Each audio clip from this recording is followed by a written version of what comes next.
삼위태백산은 어디일까?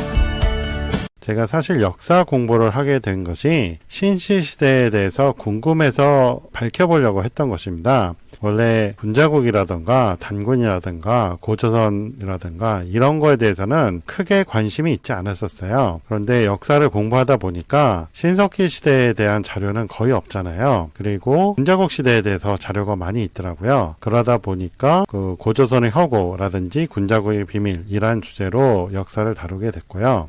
홍익인간의 바른 뜻 찾기 학술 발표 네 번째 발표자 분이신데 박선식 님이에요. 이분의 발표 중에 삼위태백산에 대한 것이 있습니다. 박선식 대표님은 삼국유사를 근거로 들었기 때문에 홍익인간을 세상의 엄명한 주체는 환인이라고 했어요. 그런데 신사기에는 다르게 나오죠. 신인을 저 산 나무 아래로 내려보냈다라고 나오거든요. 이어서 태원갑자 상월 3일에 환웅신인이 악천부삼인 화강우 태백산 단목하 이렇게 나와요. 천부삼인을 쥐고 화라는 건 뭐예요? 신이 인간으로 변했다는 말이에요. 강우 태백산으로 내려오셨다. 태백산 어디에? 단목하에. 단목은 자작나무라고 그랬죠. 껍질이 밝은 색으로 하얀 자작나무를 단목이라고 한다고 했습니다. 여기서 태원갑자라고 썼는데요. 이때부터 60갑자가 시작됐다고 보는 거예요. 왜 그러냐? 하나님이 사람으로 변화를 해서 삼위태백산 단목하에 내려오셨잖아요. 그러면서 새로운 역사가 시작됐단 말이에요. 그래서 이때부터 태원갑자라고 하는 거예요. 그리고 상월 3일인데 현재는 사람들이 10월 3일이라고 하죠. 상월이 10월이라고 그럽니다. 이때는 아마도 가을을 기준으로 한 거 아닌가 하는 생각이 들어요. 유럽 쪽에서는 가을을 기준으로 삼거든요. 우리는 봄부터 하잖아요. 유럽 쪽에서는 가을 학기부터 시작을 해요. 그런 개념이라고 보시면 돼요. 상중하 했을 때 상월이 이제 10월이 되는 거죠. 환웅신인이라고 썼는데 이거는 김교헌이라는 분이 첨가를 한 것 같아요. 이 환웅이란 말을 예전에 안 썼거든요. 다른 데 봐도 없어요. 아까 봤던 거 보면 강신인이라고 나오거든요. 환웅이란 말이 없단 말이에요. 그냥 신인이라고 나와요. 그래서 원래 신인이었는데 이 환인, 환웅, 환검이라는 것을 맞추려고 나중에 첨가한 거로 보여집니다. 삼위태백은 중학지종이라고 나와요. 가히 홍익인간이니 라고 나옵니다. 삼위태백이 어떤 산이에요? 삼위산과 태백이라는 지역이 아니고 삼위태백이라는 산이에요. 그리고 중학지종이라고 나오잖아요. 모든 산 중에 으뜸이다 라고 나오는 거예요. 학술 발표회에서 삼위와 태백은 산인가 아니면 산이 아닌가 3위의 의미 검토라고 해서 시루다, 시루산이다 이런 식으로 엉뚱한 해석을 하고 있어요. 이런 것이 아니고 신사기에 나온 것처럼 중학지종이란 말이에요. 모든 산들의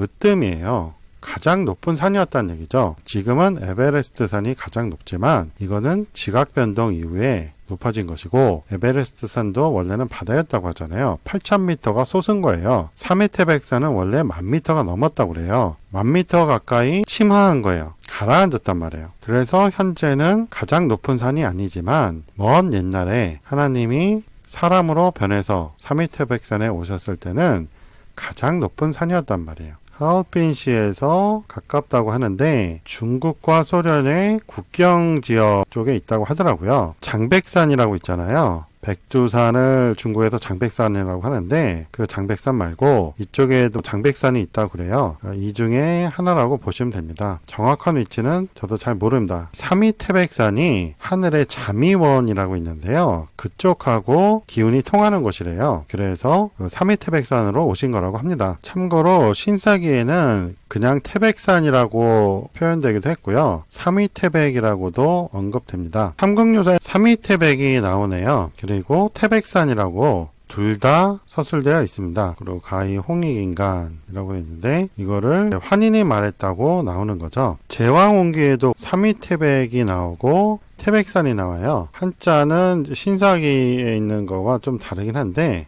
이 위자가 다르네요. 삼국유사에서 삼위태백은 백이 흰 백자가 아니고 맏형할 때 백이라는 사람임이 붙은 거죠. 세종실록 지리지에도 나오는데요. 단군 고기를 인용했어요. 근데 제왕운기에 나오는 내용과 비슷합니다. 그래서 태백산 신단수라고 나오는데 태백할 때 백자가 흰 백자예요. 그러니까 삼국유사만 사람 인변이 붙은 맏백자를 쓰고 있는 거죠. 구글 검색으로 찾은 건데요. 어떤 분들은 태백산이 중국에 있는 산이다라고 주장하시는 분들이 있어요. 이쪽에 가봤더니 산 이름이 태백산이다. 그래서 여기가 태백산이다 하고 주장을 하시는데 이거는 왜 이렇게 된 거냐면 소금천이 서쪽으로 갔거든요. 그때 이동 경로가 크게 두 가지예요. 육로로 간 경우와 해로로 간 경우가 있거든요. 그래서 육로로 간 경우에 이렇게 지명을 옮겨간 경우가 있대요.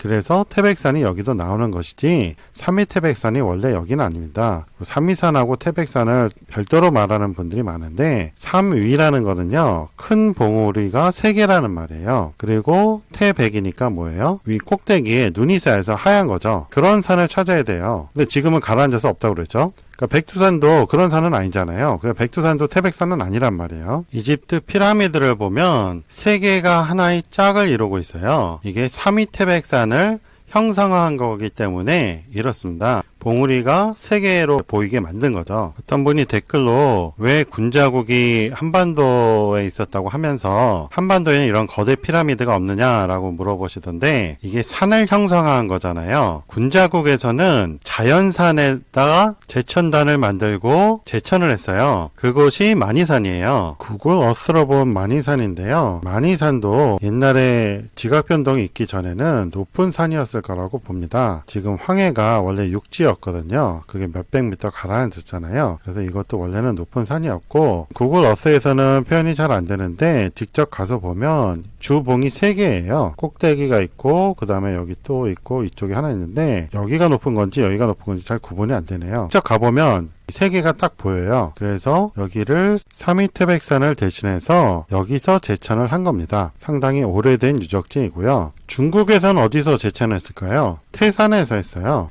진나라나 한나라는 태산으로부터 수도가 상당히 멀리 있음에도 불구하고 전통이 그랬기 때문에 태산에서 제천을 했습니다. 여기서 봉선을 했죠. 하나님한테 천자로서 봉함을 받는 거예요. 그래서 태산에 가서 했어요. 태산의 이름이 원래 대산이었거든요. 대신한다는 대산이었어요. 삼위태백산을 대신한다는 말이었는데 이 산동반도 쪽에는 높은 산이 없어요. 태산 하나밖에 없습니다. 보시면 다 평야잖아요. 그래서 태산에서 한 거예요. 중국에서 전통적으로 제천 의식을 하던 곳입니다. 대종교천부경학회는 천부경 연구자들을 지원하는 곳으로 여러분들의 강의 영상을 이메일로 보내주시면 업로드 해드리고 추후 출판 지원도 합니다. 많은 지원 바랍니다. 후원계좌 카카오뱅크 333-3-3-2-6-7-6-3-6-3 문의 010-5787-7998 도움되셨으면 구독해주세요. 시청해주셔서 고맙습니다. 이 영상은 클로버 더빙과 오니어 스튜디오, 브루 인공지능 음성으로 만들어졌습니다.